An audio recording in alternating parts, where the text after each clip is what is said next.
Welcome back, one and all, to Let's Play Bloodborne for Katie. Especially you, Katie. And in this episode, we're gonna not be interrupted by falling bodies anymore, I hope.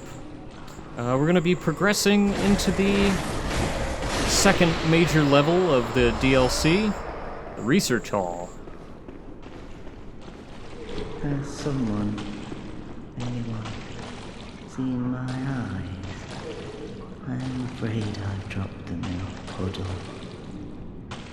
Everything's pale now.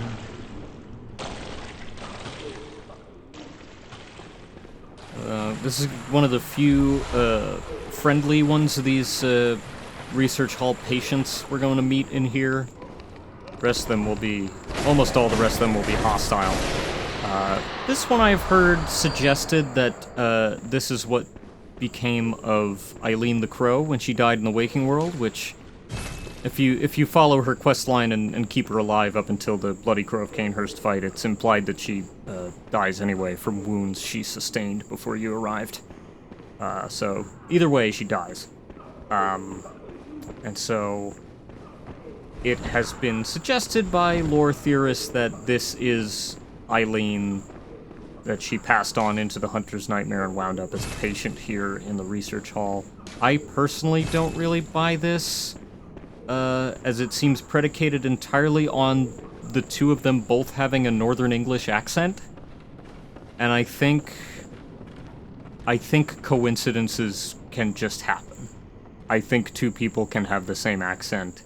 I also think when you're making a game in this day and age, and you have a character who has, like, 2 lines, I think it is entirely realistic to just have a voice actor you already had doing a more substantial part to just do the part, you know? I don't think just reusing the same voice actor or a character having a similar accent necessarily has story or lore implications.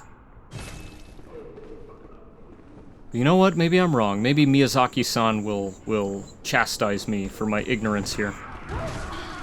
Anyway, none of these patients here with the big heads are particularly sturdy. They all go down pretty easily, like dandelions in front of a weed whacker, you might say.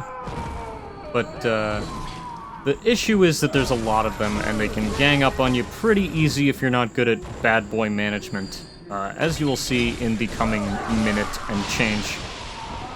There's also guys up top throwing goop grenades at you. Jars of goop.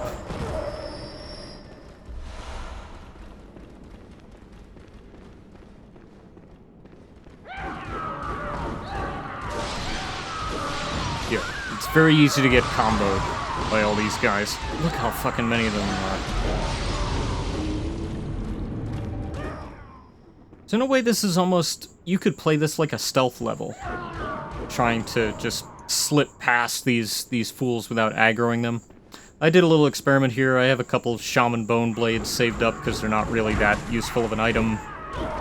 But, you know, since there's so many guys here, I figured I would try it out on one of them. It doesn't do much damage itself, but what it does is cause enemies to become hostile to each other. But looking at the play-by-play again, I saw that I made one hostile, and then the one that I made hostile got slapped once by the other one and died immediately, so not very useful at all. There is one boss coming up where it's kind of useful, but, like, not really.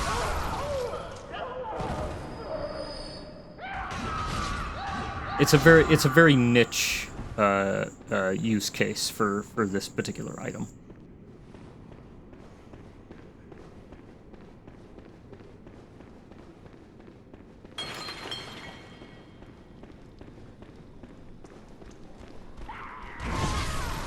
And they like to hide around corners. Again, sort of like a stealth level.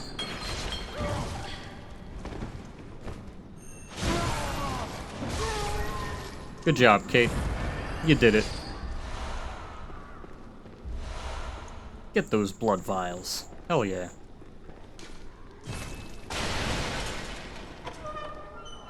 Now what's in here?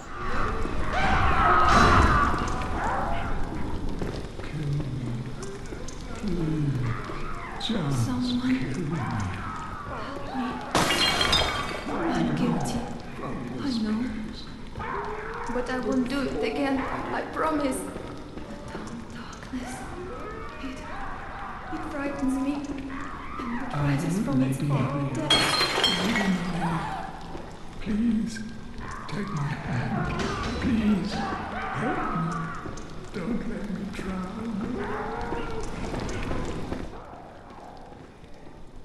Nothing but sadness in here. Yeah, you can kill those poor souls on the bed, but doesn't really help. Does it make you feel better? Then I guess you can do it, but I don't know. I usually end up killing the guy who asks to be killed, but like I didn't feel like doing that on camera. Up here is gonna be a variant on the these Bighead boys. It's a really angry boy with an IV stand. And he's taller and chonkier than the others. He's got a lot more defense and a lot more health. So, and he can do more damage because he got a weapon. The other ones just bitch slap you. He also seems a lot more aggressive too. He likes to slam it down a lot more than the other ones like to slap you.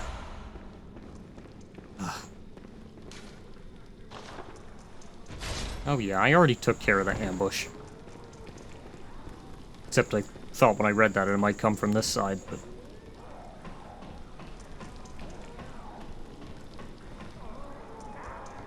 And this just goes down into that other patient room we were in.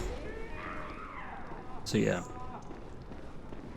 This level can be a bit of a bit of a slog to get through, as the layout is very confusing. You have all these, like, strange twisting staircases and impossible to reach platforms that seem like a staircase should go to them. But then you have these sort of balcony corridors and different patient rooms and lab rooms stretched out along them with different connections between each of them, so it can be confusing. And there is and also there's traps like this! Which I didn't clock when I was playing this. I stepped on a button in the floor, and it took me another couple passes to realize that was the mistake I'd made. There's a button here that also causes this bookcase to spit a bunch of goop on you. Goop on you, Grinch.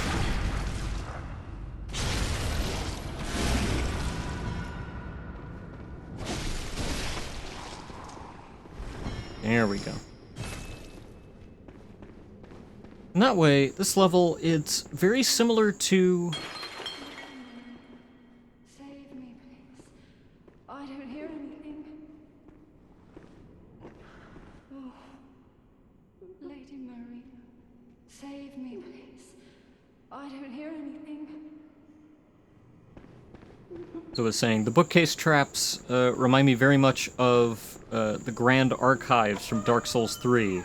One of the final major levels in that game, up at the top of Lothric Castle. There were bookshelves in there that ghostly hands would come out of as you walked past, and they would inflict a curse on you unless you dunked your head in one of the bathtubs of candle wax that were scattered everywhere. Which... game came out the same year this DLC did, I believe. They were both around 2016. So... deadly bookshelves must have been on Miyazaki-san's mind. Ugh. Very disturbing stuff.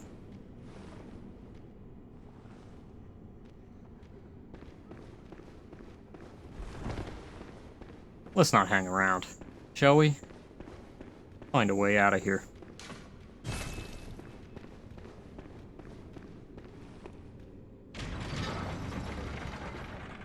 Well, here we go. That's more like it.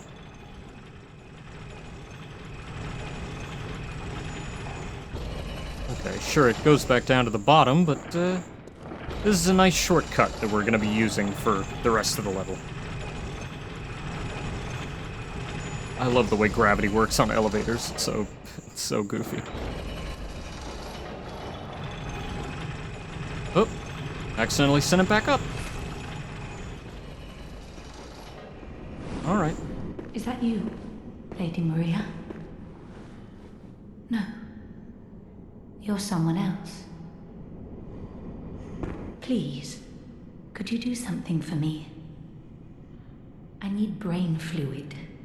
Murky, mushy brain fluid. Please, I need brain fluid. Okay. All you have to say? Well, okay, sure, I'll help you out.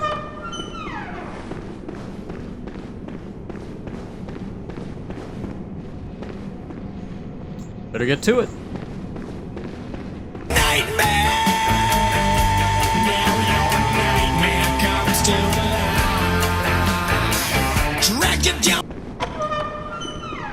Here we go. Now we're climbing high up in the strata on the 4th floor already. So yeah, I actually missed a fair amount of things in this level that I either got back and got later, or went back and got off screen, or hell, there may even have been some things that I just forgot to go back and get at all. Because yeah, definitely of the 3 levels, this one I find it very interesting, and there's a lot of stuff I like about it. I don't like my weapon durability going down suddenly, but yeah, it is a bit of a chore, and I always seem to forget a lot of stuff. Especially when my weapon durability is shot on the weapon I'm comfortable with, and I have to resort to my secondary weapon that I haven't used very much. While poisoned.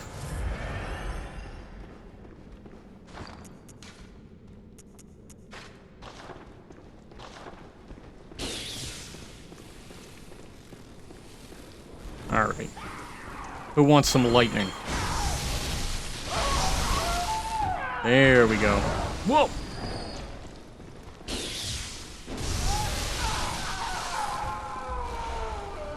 I feel at this stage as good a time as any to address something, the use of the controversial song in episode 22 about various animals. The fault is entirely that of my ungrateful intern Slava slipped that song into the editing stage. Rest assured, he has been reprimanded and fired and killed, and I wish Slava the best of luck in his new position at VaynerMedia.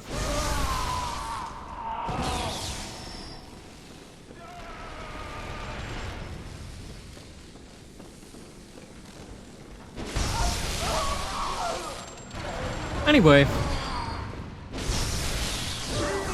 that headbutt is just like, there's like a really nice like cartoon squash and stretch to that headbutting animation.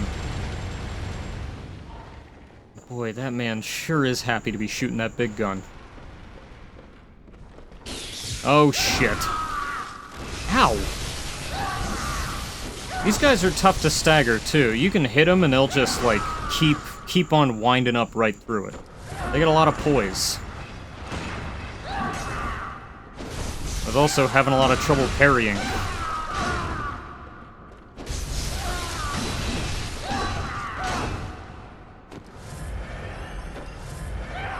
Come on, Katie, you can do it. Ow. Ow. Get him. Got him. Great job, Kate. Man, you are absolutely filthy. In Elden Ring, I have discovered they added an item called soap. That, literally, it is there to, just, like, just clean blood off of you. Clean blood and dirt and whatever else has got on you from your battles off of you. And you can craft it from, I forget what materials. They added item crafting in Elden Ring, which man, it does nothing for me. I have never liked crafting in video games. I think it always feels tacked on. At least in, you know, adventure games, action games like this, I feel, you know, in a game like Minecraft or Terraria or whatever, it's entirely appropriate because that's what the game is about, and I simply, you know, am not into those kinds of games. And it was around here that I realized that I was stepping on the buttons to activate the bookcase traps.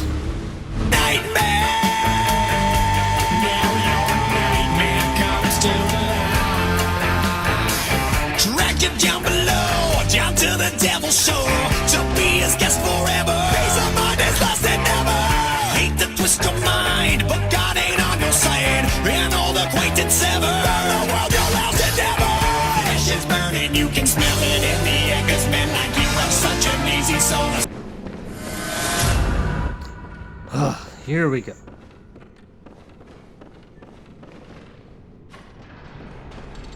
After some pretty rotten luck, let's make the same mistake. Okay, it was there that I realized that I was stepping on the buttons.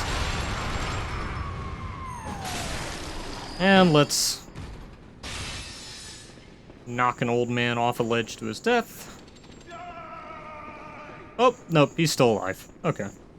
Well, as long as somebody's having fun in this dreadful hunter's nightmare.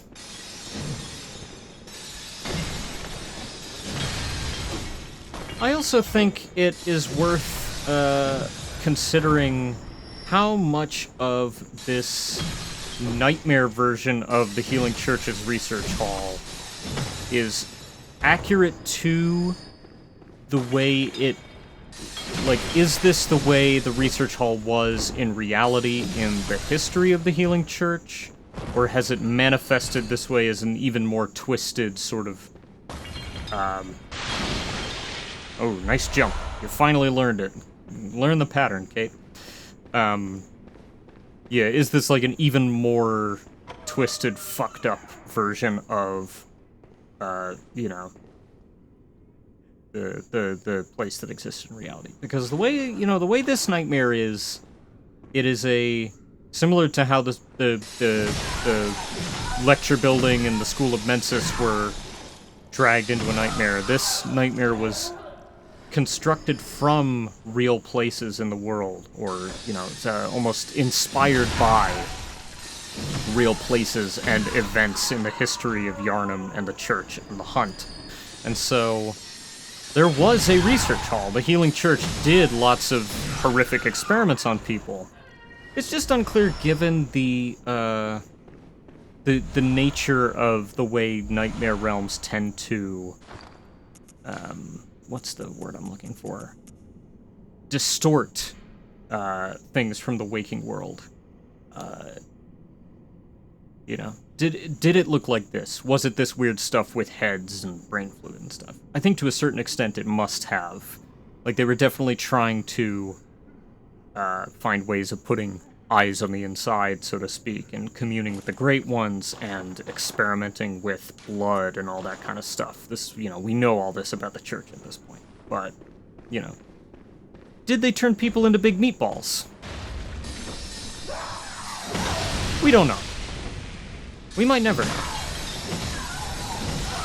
Hey, some of these meatballs can make you go crazy.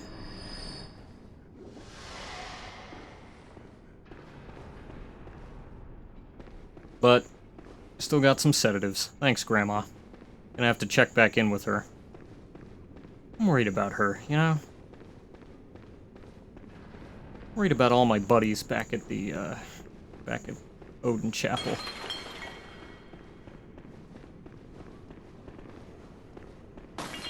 We lost Ariana. Adela's unresponsive. Narrow-minded man, well, I actually never liked him. Chapel Dweller's probably upset about Ariana.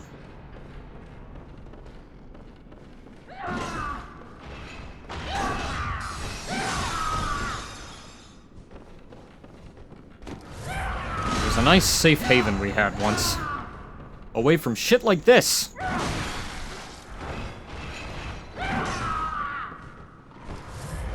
Alright, come on. Come on!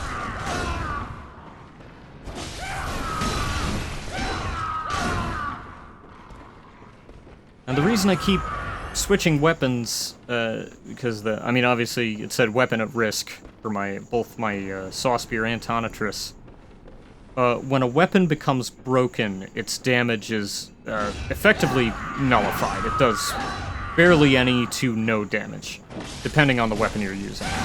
When a weapon is at risk, as in it's within like 20 to 50 points of durability away from becoming broken, that also nerfs the damage that the weapon does by a pretty noticeable amount. So my plus 10 Saw Spear was only doing like a couple hundred damage to this guy per hit. So that's why I'm trying to go at him with the Whirligig Saw despite not being as skilled with it, and that's why that ended like that.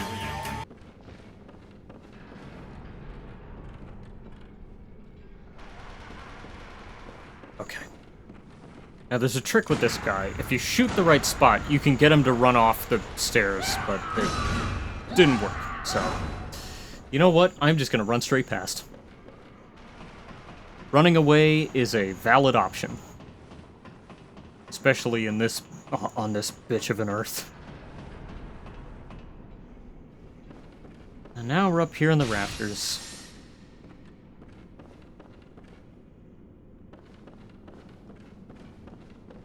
If you don't care at all about weapon upgrades or items, it is possible, and honestly, wouldn't blame you for coming straight up here and then falling straight down and dying.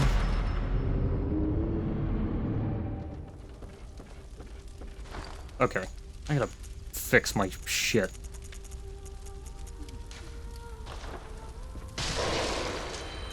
Let's just pop some juice.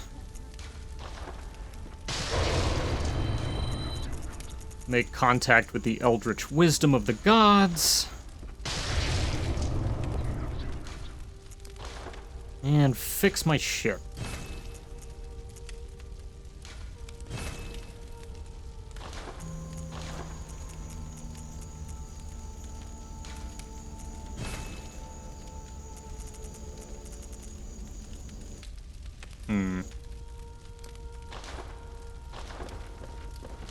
No blood echoes left.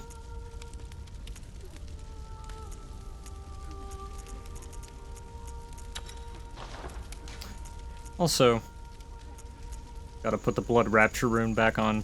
Like, I find that one, in most cases, too useful not to have on. Oh. Forgot what the gravestone was.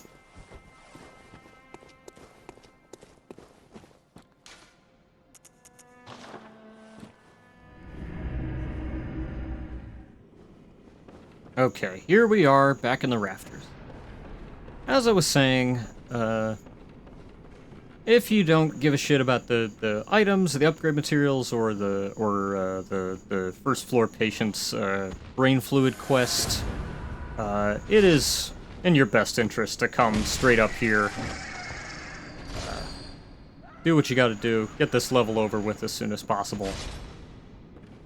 I think it's a neat level, I just think its design is a bit unfriendly.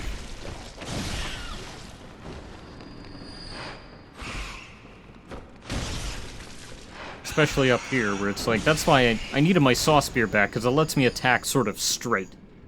It's got that good thrust to it, you know?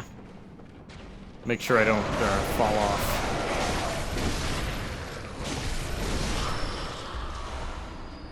You gotta be careful dodging on these rafters, you know? Listen close, and you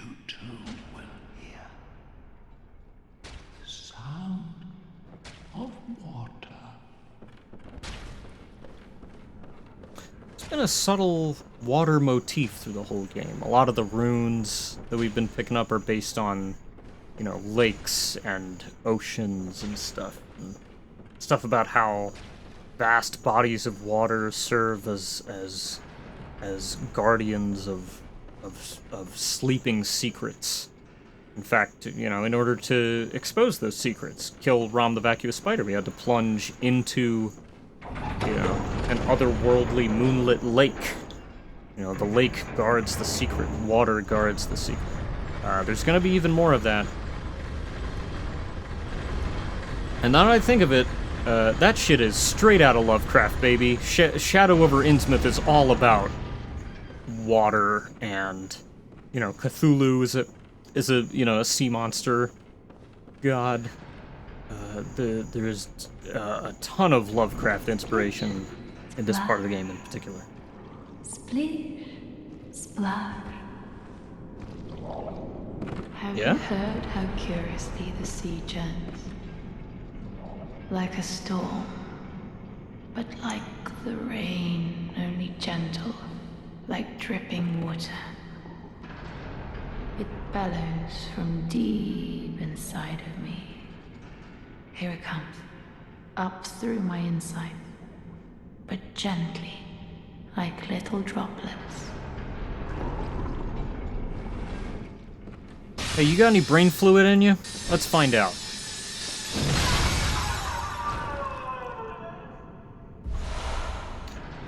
Here it is.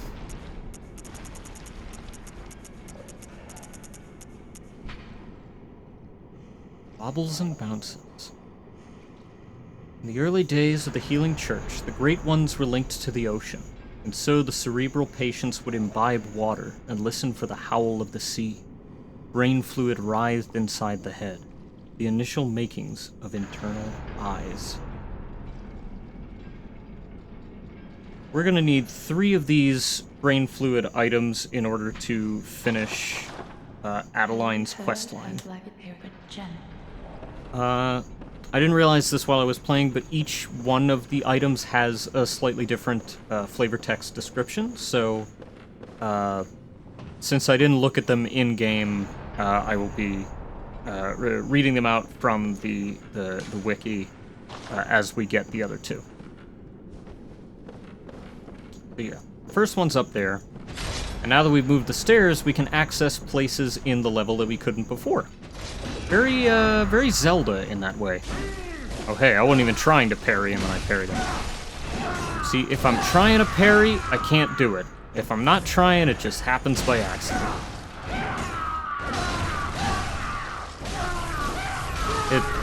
Man, it's so hard to interrupt these guys' attacks.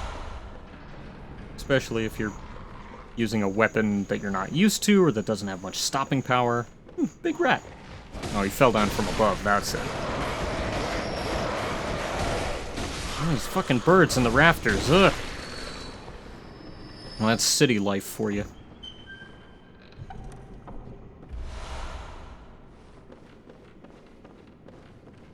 And yet another one of these weird hoist machines that you can't use, and I don't really know why they're there. I don't know. There's no in this game. It's probably some grimdark, some kind of torture device.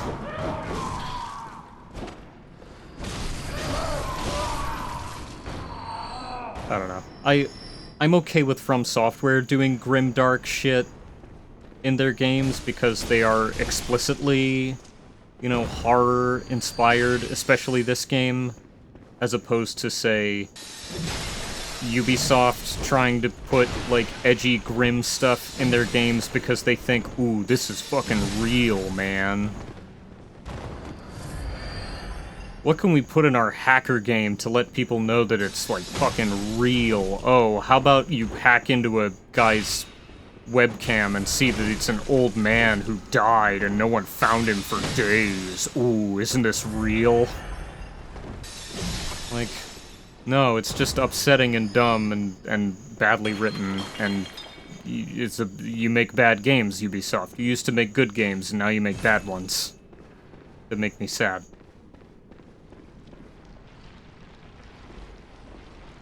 Oh, back in here. That's right. What the fuck? Holy shit! You guys didn't do that last time. Okay, just for that, I'm killing the shit out of all of you. Ow, ow, ow! Hey, you're making me go slightly insane. Knock it off. Knock that shit off. Stop screaming, God. Look, I have the hat on. I'm just like you, okay?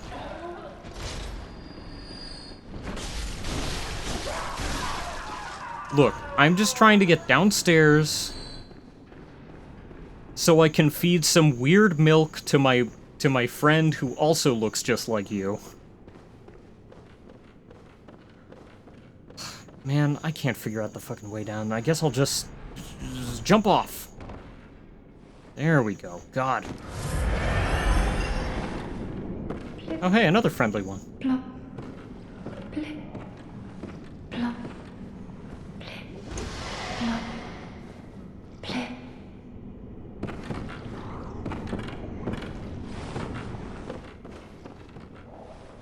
No dialogue? Okay. Give me that brain fluid. The description for the second brain fluid reads, once a young girl had an older brother who was determined to become a doctor, and so she willfully became his patient. In the end, this led to their encounter with the Eldritch Truth, for which they considered themselves blessed.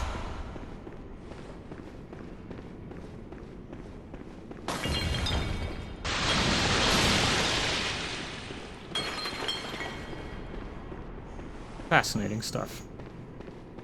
Anyway, now we can finally get back down to where Adeline is. And give her this weird milk.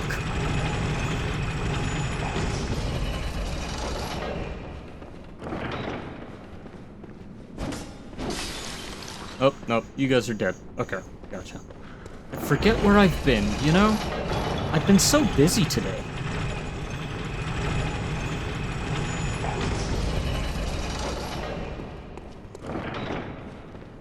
Hey, Adeline, check it out. I look just like you. Please, I need brain fluid. Oh, There you go. thank you. You're terribly kind.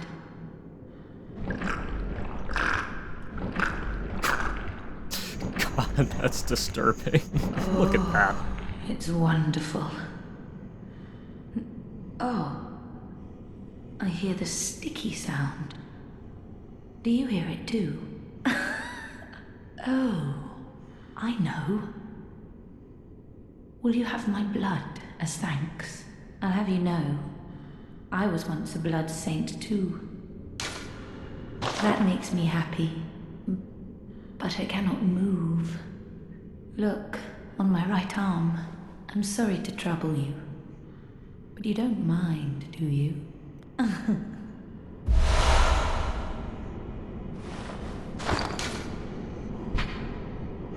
So, Adeline's blood, you can have one at a time from her, just like with Adela and Ariana.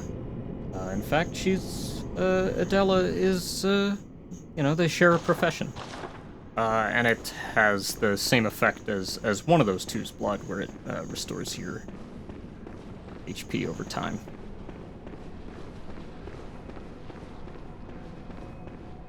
Anyway, that was a hefty chunk of the level done, so let's get back to the Hunter's Dream to do one fine little demo. I didn't show off Ludwig's Holy Moonlight sword. It's a big old great sword that you can wield around, big strength weapon. You can thrust it, do all that stuff, but it has a special property. If you trick it out, it becomes the Moonlight Greatsword that has been in every FromSoft game since Demon's Souls. And you can do arcane attacks with it that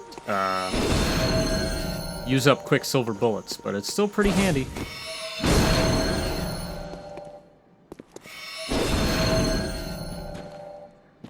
Maybe one day when I run a strength arcane build in this game, I'll use this sword. Because it is very cool. Very cool, Katie.